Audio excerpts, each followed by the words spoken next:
కమిషన్లతో వేల కోట్లు దోచేశారు. మీ కమిషన్ల చిట్టా విప్పమంటే మేం విప్పుతాం. అయినా ఈ పిల్లలతో మాటలేంటి? ఇలా అసెంబ్లీ అంతా కమిషన్ల కామెంట్లతో హోరెత్తింది.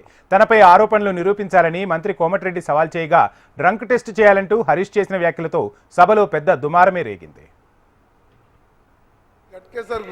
చెప్తే దానికి మాట్లాడు ఇప్పుడు నేను స్టార్ట్ చేయించా ఇంకొకటి సార్ చివరిగా హరీష్ గారు ప్రశ్నకు పరిమితం నీకు అరే నువ్వేం చేస్తావా నువ్వు కమిషన్ తీసుకొని కూలిపోయే కాళేశ్వరం ఎట్లా కమిషన్ తిన్నావు నీకేం తెలుసు సార్ నేను ఉన్న వాస్తవాలు చెప్తున్నా రోడ్లు ఏం చేతే కాదు కూలిపోయే ప్రాజెక్టు కట్టొచ్చు కమిషన్ తినొచ్చు.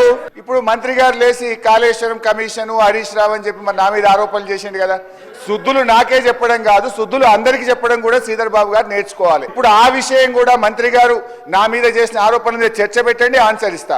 మరి ఆయన వెంకటరెడ్డి గారి కమిషన్ లిస్టు చదవమంటే నేను చదువుతా. కాకపోతే నాకు విజ్ఞత ఉంది, నోటీస్ ఇచ్చి చదువుతా. దయచేసి వారు మాట్లాడినటువంటి అన్ని వ్యాఖ్యలు ప్రశ్నకు సంబంధం లేని వ్యాఖ్యలన్నీ కూడా సభ రికార్డుల నుంచి తొలగించాలని మీ ద్వారా కోరుతున్నా. ఆయన ప్రతిపక్ష నాయకుడు మాట్లాడేవాళ్ళని ఈ పిల్లలతో ఏం మాట్లాడతాను సార్? ఈ పిల్లలతో మేమే మాట్లాడు సార్. నేను ఒకటే సార్ ఆయన ఒక మాట అన్నాడు, కాళేశ్వరం కమిషన్ హరీష్ రావు అని ఒప్పుకుంటున్నా. నేను ఎక్కడన్నా కమిషన్ ₹1 తీసుకున్నట్టు నువ్వు బినామీ నారాయణ స్కూల్స్ కొన్నావా, కాళేశ్వరం కొన్నావా, కమిషన్ తిన్నావా ప్రూవ్ చేస్తున్నావు.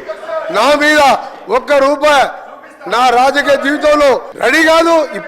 ఇప్పుడు పోదాం, అర్జెంట్ చేయండి. అరే నువ్వు చిన్న మావజాడు అల్లునిగా 10,000 కోట్లు దోచుకున్న దొంగ వీళ్ళు మాట్లాడు అధ్యక్ష గురించి. ఇంకొక చిన్న సబ్మిషన్ సార్, మనం నార్మల్గా రోడ్ల మీద డ్రంక్ అండ్ డ్రైవ్ టెస్ట్ చేస్తాము. ఇప్పుడు అసెంబ్లీలో కూడా బయట డ్రంక్ అండ్ డ్రైవ్ టెస్ట్ చేయాల్సిన అవసరం కనబడతా ఉంది. కొంతమంది సభ్యులు పొద్దున్నే బాగా డ్రంక్ చేసి సభలోకి రావడం వల్ల వాళ్ళు ఏం మాట్లాడుతుందో సోయి లేకుండా మాట్లాడే పరిస్థితి వచ్చింది.